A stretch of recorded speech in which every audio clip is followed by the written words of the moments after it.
উদ্দেশ্যে আসছে। আমাদের ট্রিটমেন্ট আরো কথা শুনে আমাদের ট্রিটমেন্ট বাংলাদেশি ডাক্তার 5 মাস যাবত তারা করতেছে, আর সিঙ্গাপুরের ডাক্তার মাত্র 2 দিনের জন্য আসছে। 3 ঘন্টায় 150 রুগী তারা দেখছে। এই রুগী দেখে তারা কি বুঝছে এটার পরিমাণ আমাদেরকে দিতে হবে। রুগী দেখে very good, very good, nice. ভাই এটা উত্তর দিতে দাও। পেশেন্টকে বলবে না। প্রশ্নটা তো করছি ভাই আমি বুঝতে পারছি, ভাই বুঝতে পারছি। আপনাকে ভাই শিখাই দিবেন না ভাই। ভাই ভাই তুমি মাস্কা নাও। আপনি কি আহত ভাই? আমি আহত প্লাস ছাত্র প্রতিনিধি।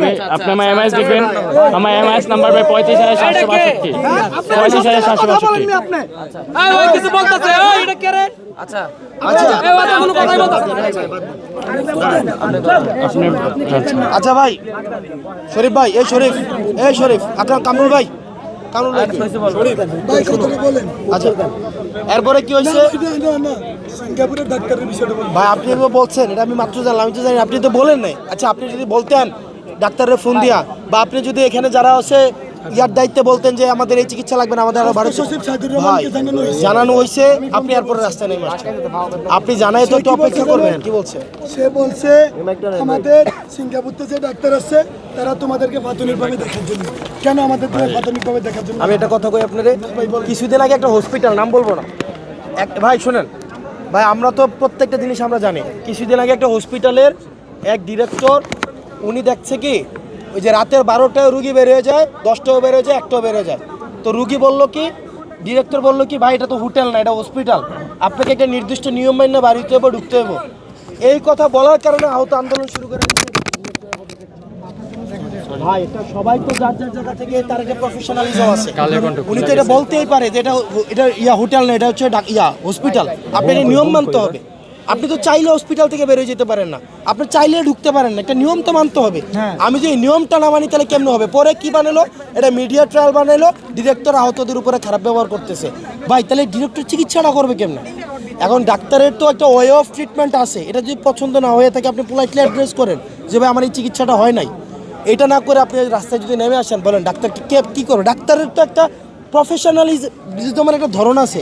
ডাক্তারের চিকিৎসা একটা ব্যবসায়িক চিকিৎসা তো সেম না। ডাক্তারের চিকিৎসার প্রফেশন একটা ব্যবসায়ীর পেশা কি সেম, ধরন কি সেম? এই সুযোগটা তো দিতে হবে ভাই। আপনারা যদি যদি এমন হয়তো যে সাইদকে আপনি পাইতেছেন না, উনি বলতেছেন না তোমার সাথে আমি কোনো ধরনের কথাই বলবো না, তাহলে একটা কথা ছিল। এরপরে ভাই আমি শেষ করি, এরপরে আপনি কি বললেন, আইনি সুরক্ষা নিশ্চিত করতে হবে, রাষ্ট্রীয় সম্মাননা সহ লাইফ টাইম আপনাদেরকে এই যে মামলা টামলা হয়েছে বা ইয়া করছে, এগুলা কি আপনাদেরকে, এই যে হিলোল ভাই কই, এখানে কি কোনো টাকা পয়সা কোনো কিছু আপনাদেরকে চার্জ করছে?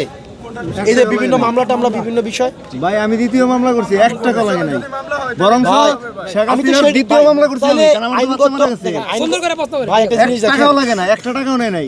তাদের সাথে চিফ প্রসিকিউটর তাদের সাথে না না 1 টাকাও না, 1 টাকাও নেয় নাই। ভাই এই শরীফ, আমি মামলা করছি, দ্বিতীয় মামলা আমার টাকা না, আমার বাচ্চা মারছে, আমার বাচ্চা গুলি করে মারছে। এই শহীদের বাবা, এই ঠিক আছে তাহলে ঠিক আছে। মামলা হয়েছে আমাদের নাম